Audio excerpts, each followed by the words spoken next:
Alright, so we're going to remove the stock radio from my 92 Volkswagen Golf. You have little holes there, there, there, and there. I'm sorry for all the dust and dirt and stuff.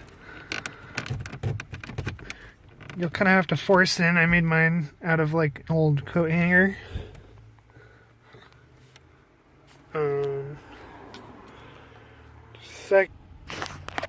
Alright, and the second one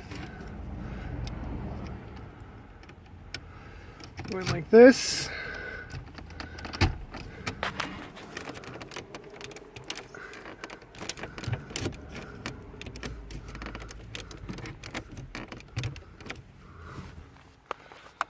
Let's see.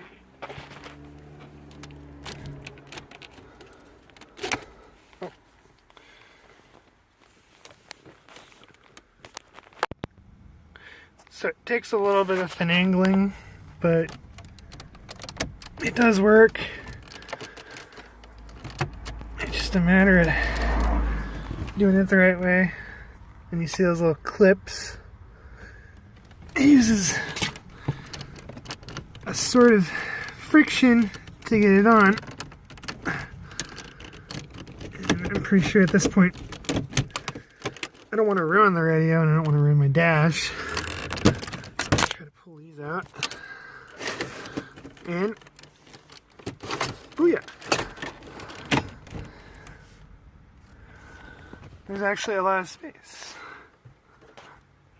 and baller. So yeah, if you cut apart a coat hanger,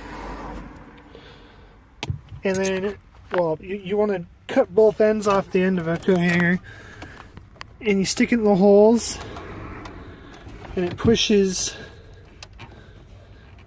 these pins in, which hold it holds it into the little easel part or the frame or whatever, and you're good. Ooh.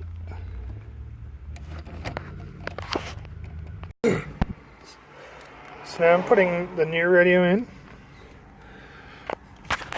Most of the time, the wiring harness adapter thing that you get, especially if you have an aftermarket one already, it's the same one for like up until like from 91 to 2011, if I'm right. But I know it's a lot of years because this is the same radio out of my Mark III. And we'll just plug it in and play.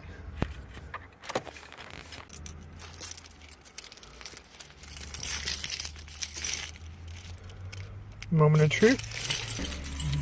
Dear Christ.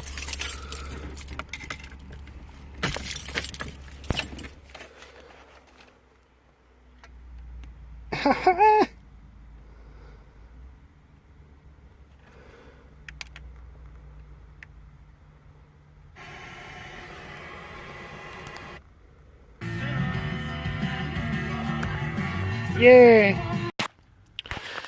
That's the thing too, is if you could buy one of these with a stock stereo and you don't have a radio of your own, or you haven't had a Volkswagen already, you want to get one of these little adapters.